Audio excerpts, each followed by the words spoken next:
How did you go about starting this project? Sure, it's a long story. Yeah, okay, so going back, how did by accident, really. So I did archaeology and fine arts in my undergraduate. Yep. This is quite a long time ago, looking back at kind of the mid-90s.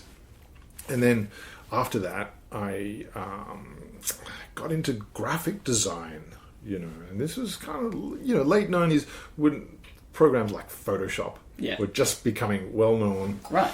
The internet was just really starting to work properly. Yeah. It was just prior to the kind of the dot-com boom. And so I was working in New York and London in kind of, interactive graphics, web design, some of the early programs like Director and Flash and all these things that were out then. Yeah. And it's what you call multimedia back then. Yes. Which is a term still used now, but every time I think about it, it reminds me of those days.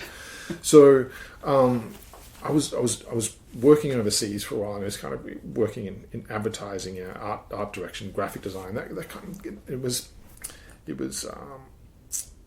I didn't really enjoy working in that industry, but everything, my mind was made up for me when it all started coming apart with the dot-com crash. Yeah. So I thought I'd better get out.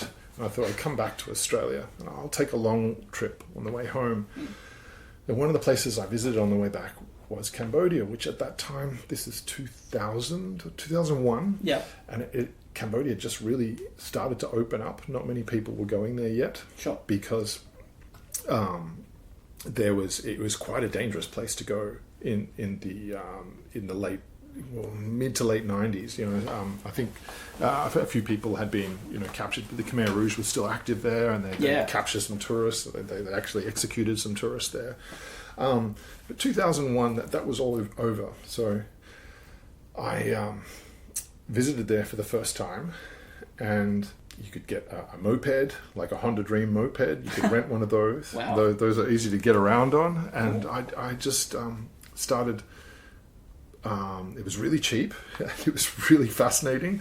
And I started just motorbiking around there and visiting different sites. And I ended up spending about 6 months there. Wow. And it was at that time I met a couple of Australian archaeologists who weren't that much younger than me, who were just starting to do their PhD work on Angkor. Right. And that was really, and that's where I started to get involved in the archaeology of Angkor. I came back to Melbourne, got a job at Monash teaching 3D modelling just as a sessional tutor. Sure. I know I'm really giving the whole history here, but it's so then I thought I'm going to do a PhD. What should I do a PhD? And I'll do a PhD in archaeological visualization. But it wasn't obvious to me to choose Angkor, even though I'd been there for 6 months. Really? It took a while. It took a couple of years before I decided that's it. It's Angkor. I'll do that. There you go. Yeah. Yeah, it makes sense. And that's where it started. So that's I started working at the faculty not long after that, and the PhD I did part time. It took ages, but I was really looking at how we could use modeling to not just to visualize a particular archaeological site or a particular monument or a particular place, but how you could use it more as a system to visualize competing ideas, competing hypotheses. And from there we start to get kind of into animation and what is it to visualize a living city of the past rather than just a dead city? Yeah. What is it to visualize what life was like rather than just how a monument might have looked fully reconstructed? So it's trying to